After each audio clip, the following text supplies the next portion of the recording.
నమస్కారం గురుగారు. శ్రీమాత్రే నమః. గురుగారు, మనం అయితే కనుక ఉగాది చూసేసాము, ఉగాది రాసుల గురించి కూడా చెప్పేసాం గురుగారు. సో ఈ సంవత్సరంలో అంటే ఎవరికి ఎలా ఉంటుందా అని తెలుసుకున్నారు. ఈ సంవత్సరంలో ముఖ్యంగా వివాహ ప్రయత్నాలు చేసేవారికి ఎలా ఉంటుంది గురుగారు? ఏ రాశి వారికి వివాహ యోగం ఉందంటారు? అలాగే ప్రతి రాశిలో కూడా పెళ్లి కాని వాళ్ళు ఉంటూ ఉంటారు. సో వాళ్ళు చూసుకుంటూ ఉంటారు ఇయర్ అయినా. అయితే ఈ సంవత్సరంలో వివాహ యోగం ఏ రాశులకి ఉందో తెలియజేయండి గురుగారు. అలాగే మిగతా రాశుల వారికి కూడా ఏమైనా పరిహారాలు ఉంటే కూడా చెప్తే వాళ్ళకి ఈజీగా ఉంటుంది కదా, ఒకసారి చెప్పండి గురుగారు. తప్పకుండా అండి. ఫస్ట్ ఆఫ్ ఆల్ ఏంటంటే గురుబలము అంటారు.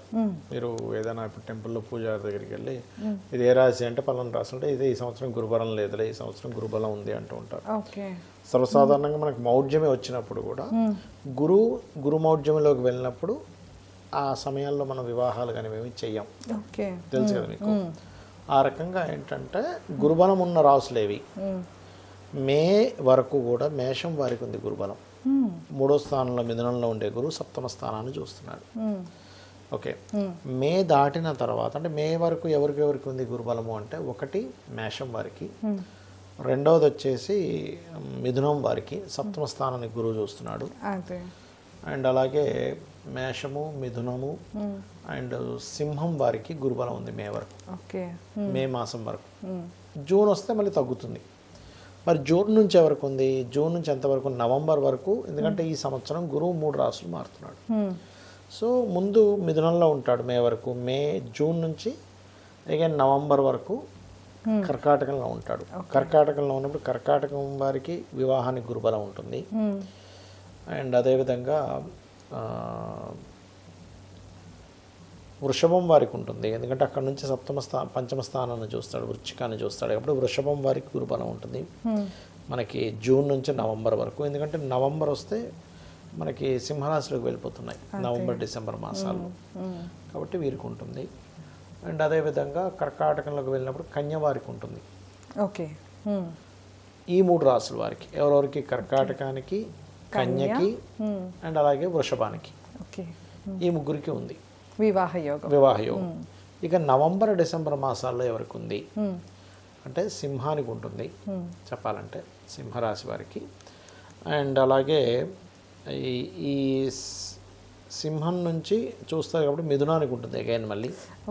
అంటే మొదట్లో మే వరకు మిథునానికి ఉంది, మళ్ళీ అగైన్ మళ్ళీ మీకు సింహంలోకి వచ్చినప్పుడు ఆ 2 నెలలు మిథునానికి ఉంటుంది. ఓకే. అండ్ అలాగే ఇంకొకటి ఏంటంటే మీకు తులవారికి ఉంటుంది నవంబర్ డిసెంబర్ మాసాల్లో.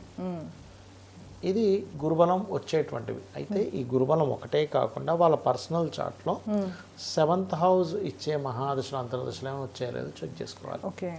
ఇదేంటంటే మీకు కాలం అనుకూలిస్తుంది. గురుబలం అంటే ఏంటంటే ఇప్పుడు మీరు ఒక దగ్గరికి వెళ్ళాలనుకున్నారు, బాగా వర్షం పడుతుంది, వెళ్ళాలంటే ఇబ్బంది ఉంటుంది, లేదా బాగా ట్రాఫిక్ ఉంది, మీకు క్యాబ్ బుక్ అవ్వకపోవచ్చు, లేకపోతే మీరు వెళ్ళే కారులోనే ఓన్ కార్లో వెళ్తున్నారు, ట్రాఫిక్ జామ్ అయింది, అనుకున్న సమయానికి వెళ్ళలేకపోతున్నారు.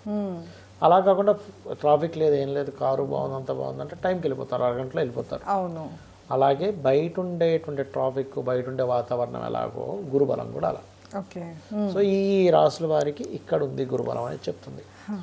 మరి ఎవరికి కాస్త జాగ్రత్తగా చూసుకోవాలి అంటే ఇక్కడ కుంభం వారు, ఎందుకంటే 7వ కేతు ఉంది కదా, గణపతి పూజ చేసుకోవాలి వీళ్ళు వివాహం అవ్వాలంటే. వీలైనంత మటుకు నవంబర్ తర్వాత చేసుకోవడం మంచిది వీళ్ళకి, కుంభం వారికి. అలాగే ఇంకొకటి ఏంటంటే మిగిలినటువంటివి మీనము వారికి గురుబలం అనేటువంటిది ఈ సంవత్సరం తక్కువగా ఉంది, ఎందుకంటే శని 7ాన్ని చూస్తున్నాడు. ఓకే. ఇక మేషం వారికి అయితే ఎలాగో చెప్పాము మనం, మొదటి ఉందని మేషం వారికి, వృషభం వారికి, మిథునం వారికి, కర్కాటకం వారికి కూడా చెప్పుకున్నాం, సింహం వారికి చెప్పుకున్నాం, కన్య వారికి కూడా వచ్చేసింది, తులవారికి కూడా మనకి సింహంలో సంచరించేటప్పుడు ఉంటుందని చెప్పుకున్నాము. ఇక వృశ్చికం వారికి కనుక చూసుకుంటే కొద్దిగా వీళ్ళకి కర్కాటకంలో గురు సంచారం జరిగేటప్పుడే ఉంటుంది మనకి వృశ్చికం వారికి కూడా. ఎప్పుడదంటే అది స్వల్ప బలం అంటారు దాన్ని, అంటే పెద్ద బలం లేదు. కాకపోతే ఇక్కడ మనం శుక్రుడిని గమనించాలి. ఈ శుక్రుడిని గమనిస్తే వృశ్చికం వారికి మీకు మే 19వ తేదీ నుంచి ఒక 25 రోజుల పాటు ఎక్కువ బలం ఉంటుంది. శుక్రుడు అక్కడికి వస్తాడు, అక్కడ కొంచెం చూసుకోవాలి మే మాసంలో. అండ్ అలాగే ఇక ధనస్సు వారికి అయితే మీకు గురుబలం అనేటువంటిది వీరికి కనుక గమనించుకున్నట్లయితే స్వల్పంగా ఉంది వీరికి కూడా ధనస్సు వారికి. కాబట్టి కొంచెం అంటే స్టార్టింగ్లో మొదటి 3-4 నెలలు కొద్దిగా ఉంటుంది లైట్గా, పెద్ద బలం లేదు వీళ్ళకి ఈ సంవత్సరం చెప్పాలంటే. మరి మకరం వారికి కూడా అంతంత మాత్రంగా ఉంది. ఇక కుంభం వారికి అయితే ఇందాక ఆల్రెడీ చెప్పాను కేతు యొక్క సంబంధం ఉందని, మీనం వారికి అయితే శని సంబంధం ఉంది. కాబట్టి ఈ కేతు సంబంధం ఉన్నటువంటి కుంభం వారేమో గణపతి ఆరాధన, శని సంబంధం ఉండేటువంటి అలానే శని వివాహం అవ్వదని కాదు, లేట్గా ఇస్తుంది. అంటే 1-4 సార్లు మీన రాశి వారు చూసుకోవాలి. ఎప్పుడైనా ఒకటే గుర్తుపెట్టుకోండి, ఏళ్ళనాటి శని, అర్ధాష్టమ శని, అష్టమ శని ఉన్నప్పటికీ కూడా వివాహం అనేటువంటిది అవుతుంది. ఎందుకంటే కర్మకారకుడు శ్రమను ఇవ్వాలిగా, వివాహం అయితేనే బాధ్యత పెరుగుతుందిగా, కాబట్టి వీళ్ళకి ఇస్తాడు. సో ఎవరికైనా వివాహం అవ్వట్లేదు అంటే కనుక వీళ్ళు ఓం కామేశబద్ధ మాంగళ్య సూత్ర శోభిత కందరాయ నమః అనే మంత్రం చేసుకుంటే సరిపోతుంది. అంటే ఎంత రోజు రోజు ఒక 45 నిమిషాలు చేయమనండి. అమ్మవారే దగ్గరుండి కొంతమందికి అయితే అదేదో మిరాకిల్ లాగా అయ్యాయి కొన్ని. ఓకే, రోజు 40 నిమిషాలు నిత్యం చేసుకోమంటారు. మరొకసారి మంత్రం చెప్తారు. ఓం కామేశబద్ధ మాంగళ్య సూత్ర శోభిత కందరాయ నమః. ఓకే, తప్పకుండా గురుగారు. సో విన్నారు కదా, గురుగారు వివాహ యోగం గురించి అలాగే చేసుకోవాల్సిన పరిహారం గురించి కూడా తెలియజేశారు. ఇంకా మీకు ఎలాంటి యోగాలు ఉన్నాయో మీ పర్సనల్ చార్ట్లో తెలుసుకోవాలి అంటే కింద గురుగారు నెంబర్ ఇస్తున్నాం, కాంటాక్ట్ అవ్వచ్చు. ధన్యవాదాలు. నమస్కారం. శ్రీమాత్రే నమః.